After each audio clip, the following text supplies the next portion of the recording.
Commandos की training. Para commando दोस्तों, red devils के नाम से जाने जाने वाले पैरा कमांडोज भारतीय सेना की सबसे ज्यादा प्रशिक्षित एलीट फोर्स है। इनकी पहचान इनके सिर पर लगी मैरून बैरेट यानी कि गोल मैरून रंग की टोपी होती है। इसी फोर्स के जाबाज कमांडोज ने पाकिस्तान के कब्जे वाले कश्मीर में घुसकर उरी हमले का बदला लिया था। पैरा कमांडोज का गठन साल 1965 में भारत पाकिस्तान युद्ध के दौरान किया गया था। इस फोर्स का गठन स्पेशल ऑपरेशंस, हॉस्टेज सिचुएशन से निपटने, पर्सनल रिकवरी और इंटेलिजेंस ऑपरेशंस को अंजाम देने के मकसद से किया गया था। ये कमांडोज भारतीय वायुसेना के पैराशूट रेजिमेंट का हिस्सा होते हैं। इस समय पैराशूट रेजिमेंट में कमांडोज की 8 बटालियंस तैनात हैं। पैरा कमांडोज के लिए जवानों का चयन सेना की विभिन्न रेजिमेंट से किया जाता है और इसे ज्वाइन करने वाले सभी जवान स्वेच्छा से वॉलंटियर करते हैं। कुछ फ्रेश रिक्रूट्स और कुछ रेगुलर आर्मी के जवानों को पैरा कमांडो बनने के लिए शरीर और आत्मा दोनों तोड़ देने वाली 3 से 6 महीने लंबी ट्रेनिंग पूरी करनी होती है। ये ट्रेनिंग इतनी कठिन होती है कि इसमें हिस्सा लेने वाले 30% सैनिक ही इसे पूरा कर पाते हैं और जो इन सभी कठिनाइयों से पार पाकर ट्रेनिंग को पूरा कर लेते हैं वो बनते हैं इस इम्प्रेसिव मरून कैप के हकदार। ट्रेनिंग के दौरान सभी जवानों की मानसिक और शारीरिक क्षमता को अच्छे से परखा जाता है। सबसे पहले जवानों को पैराट्रूपर्स बटालियन में जगह बनानी होती है, जिसकी ट्रेनिंग 3 से 6 महीने तक चलती है।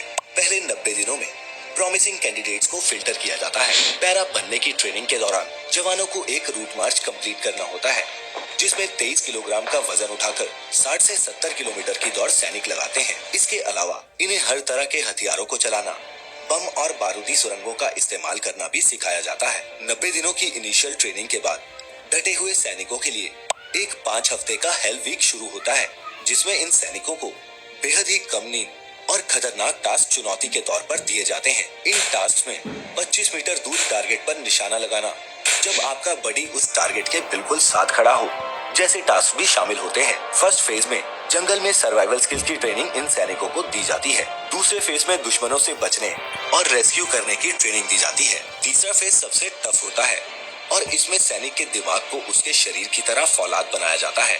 इसमें पकड़े जाने पर इमोशनल कंट्रोल, इंटेरोगेशन से बचने की टेक्निक्स और खराब से खराब मानसिक स्थिति में भी सही निर्णय लेने की ट्रेनिंग इन कमांडोज को दी जाती है। ट्रेनिंग इतनी टफ होने के बावजूद मरून कैप को पाने का जज्बा इन कमांडोज के हौसले बुलंद रखता है। ट्रेनिंग का सबसे मुश्किल दौर होता है एक 36 घंटे लंबा अभ्यास, जिस दौरान बिना खाए और बिना सोए मिशन को अंजाम देना होता है।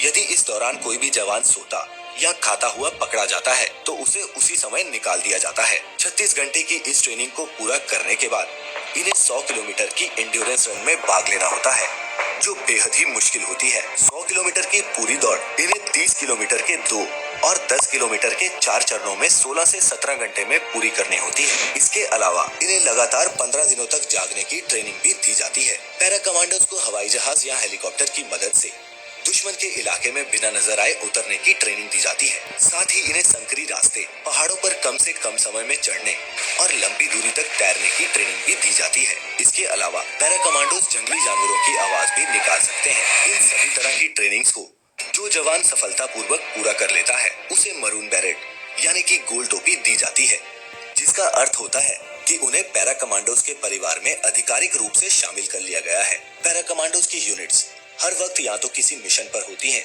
या फिर मिशन पर जा रही होती हैं। इनके मिशंस में फेलियर का मतलब फेलियर नहीं, मौत है। इनकी ट्रेनिंग पर डिस्कवरी चैनल की एक डिटेल डॉक्यूमेंट्री का लिंक हम नीचे आपको डिस्क्रिप्शन में दे रहे हैं, चाहे तो आप उसे देख सकते हैं। लेकिन उससे पहले आप इनकी ट्रेनिंग के बारे में क्या सोचते हैं और क्या आप ऐसी ट्रेनिंग कर सकते हैं? नीचे हमें कमेंट्स में लिखकर जरूर बताएं। ऐसी ही और भी इंटरेस्टिंग वीडियोस के लिए